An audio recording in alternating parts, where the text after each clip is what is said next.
Hi friends, welcome back to mummies cooking. So ఈరోజు నేను multigrain పిండితో అప్పాలు చేస్తున్నాను ఫ్రెండ్స్. మా వారికి చాలా ఇష్టం. ఇది నేను ఇంట్లో పట్టించిన పిండి. ఇదిగోండి మల్టీగ్రెయిన్ పిండి ఫ్రెండ్స్. ఇది నేను ఇంట్లో చపాతీ కోసం నేను ఈ పిండి వేయించుకున్నాను. ఈ పిండితోనే మనం అప్పాలు కూడా చేసుకోవచ్చు. మా వారు అడిగారని అప్పాలు చేస్తున్నాను. అప్పాలంటే మనకు కారపు అప్పాలు కాదు, స్వీట్ అనమాట, బెల్లంతో చేసుకుంటాం. ఏమేం కావాలో చూపిస్తాను. ఇదిగోండి ఫ్రెండ్స్, మల్టీగ్రెయిన్ పిండి. ఈ పిండిలో నేను ఇది కొలత ప్రకారం నేను పట్టించుకున్న పిండి. ఇది ఒక 3 కేజీల గోధుమలు, 1 కేజీ సజ్జలు, 1 కేజీ రాగులు, 1 కేజీ జొన్నలు, కొన్ని 1/2 కేజీ ఉలువలు ఫ్రెండ్స్. ఉలువలు చాలా మంచిదని నేను పిండిలో ఉలువలు వేసి ఎప్పుడు పిండి పట్టించుకున్నా నేను ఉలువలు వేసుకుంటాను. ఇదిగోండి కావాల్సినవి. ఇది వచ్చేసి 1 కేజీ బెల్లం, యాలకుల పౌడర్, ఇదిగోండి కొద్దిగా కొబ్బరి పౌడరు. చాలా సింపుల్, చాలా టేస్ట్గా ఉంటుంది ఫ్రెండ్స్. స్టార్ట్ చేద్దాం. ముందుగా నేను ఈ బెల్లాన్ని కరగబెట్టుకుంటాను. ఇదిగోండి ఫ్రెండ్స్, నేనైతే బెల్లాన్ని కరిగించుకున్నాను.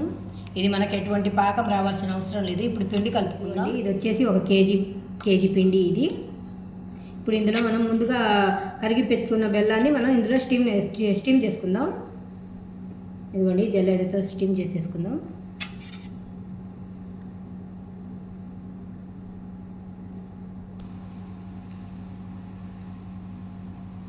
ఇది బెల్లం పాకంలోనే ఇదిగోండి నేను బెల్లం పాకం వేసేసాను. ఇది ఇలాచీ పౌడర్. ఇది మనకు మిక్సీలో ఇలాచీ నలగదు కాబట్టి నేను కొంచెం ఒక చెంచా షుగర్ వేసి నేను ఇలాచీ పౌడర్ మెత్తగా చేసుకున్నాను.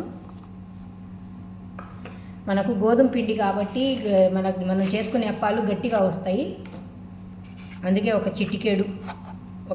చిటికేడు బేకింగ్ సోడా వేసుకుంటున్నాను ఫ్రెండ్స్ నేను. ఇదిగోండి కొద్దిగా బేకింగ్ సోడా. మనం బేకింగ్ సోడా వేసుకోకపోతే కొద్దిగా ఒక 1/2 చెంచా అంతా మనం సాల్ట్ వేసుకోవచ్చు. నేను బేకింగ్ సోడా వేసాను కాబట్టి నేను సాల్ట్ వేయడం లేదు. ఇప్పుడు ఇందులోనే ఇదిగోండి కొబ్బరి పౌడర్ మనం తురిమి వేసుకోవచ్చు. నాకు ఇంట్లో ఈ కొబ్బరి పౌడర్ ఉందని నేను కొబ్బరి పౌడర్ వేసుకుంటున్నాను. ఇదిగోండి ఒక 2 గుప్పెళ్ళు కొబ్బరి పౌడర్ వేసుకున్నాను. ఇదంతా మనం బాగా కలుపుకుందాం, చపాతీ పిండిలాగా కలుపుకుందాం బాగా. ఒకవేళ మనకు నీళ్లు పడితే మనం కొద్దిగా నీళ్లు పోసుకోవచ్చు. ఇది ఫ్రెండ్స్, నేనైతే పిండి తడుపుకున్నాను. నాకైతే ఇందులో ఒక 1/2 గ్లాసు వాటర్ పట్టాయి. మీరు చూసుకొని వేసుకోండి. అదిగోండి పిండి ఇలా ఉండాలి. మనం ఇదిగోండి ఇలా ఉండాలి. మనం చెయ్యి తడి చేసుకొని అప్పాలు వేసుకుంటాం కాబట్టి ఇబ్బంది ఏమి లేదు. ఇలా స్టిక్కీగా తగిలినా ఇబ్బంది ఏమి లేదు. ఇంకా ఫ్రై చేసుకుందాం ఫ్రెండ్స్. ఈ అప్పాలు రెడీ చేసుకుందాం. ఆయిల్ అయితే వేడైపోయింది ఫ్రెండ్స్. ఇప్పుడు మనం అప్పాలు వస్తుకుందాం. ఇదిగోండి ఒక కవర్ మీద చేసుకుంటున్నాను. కవర్ మీద చేసుకోండి, చాలా బాగా వస్తాయి. చేతికి కొంచెం తడి పెట్టుకోండి ఫ్రెండ్స్. రౌండ్ ఈ సైజ్ రౌండ్ మనం చపాతీ పిండి అంతా తీసుకొని కొంచెంగా ఇదిగోండి ఇలా ప్రెస్ చేసుకోవడమే. సూపర్ టేస్ట్గా ఉంటాయి ఫ్రెండ్స్. అసలు ఇదైతే షుగర్ వాళ్ళైతే ఈజీగా తినేయచ్చు. ఇది మల్టీగ్రెయిన్ పిండి కాబట్టి షుగర్ వాళ్ళు ఈజీగా తినేయచ్చు, ప్రాబ్లం ఏమీ లేదు. మనం వేసింది కూడా పంచదార కాదు, బెల్లం. ఇంకొంచెం పలచంగా చేసుకుందాం. మరీ పలచంగా కాకుండా మరీ మందంగా కాకుండా చేసుకోవాలి. మనం పూరి పేస్ట్లో చేసుకుంటే ఇంకా ఈజీగా అయిపోతుంది ఫ్రెండ్స్.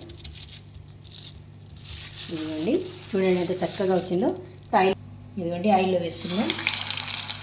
ఆయిల్ దగ్గర జాగ్రత్త ఫ్రెండ్స్. ఇదిగోండి ఫ్రెండ్స్, ఇదైతే రెడీ అయిపోయింది. ఇదిగోండి చూడండి ఎంత సూపర్గా వచ్చాయో. మొత్తం మనం ఇలాగే చేసుకుందాం ఫ్రెండ్స్. వేడి అప్పాలు అయితే రెడీ అయిపోయాయి ఫ్రెండ్స్. లైక్ చేయండి, షేర్ చేయండి, సబ్స్క్రైబ్ చేసుకోండి ఫ్రెండ్స్.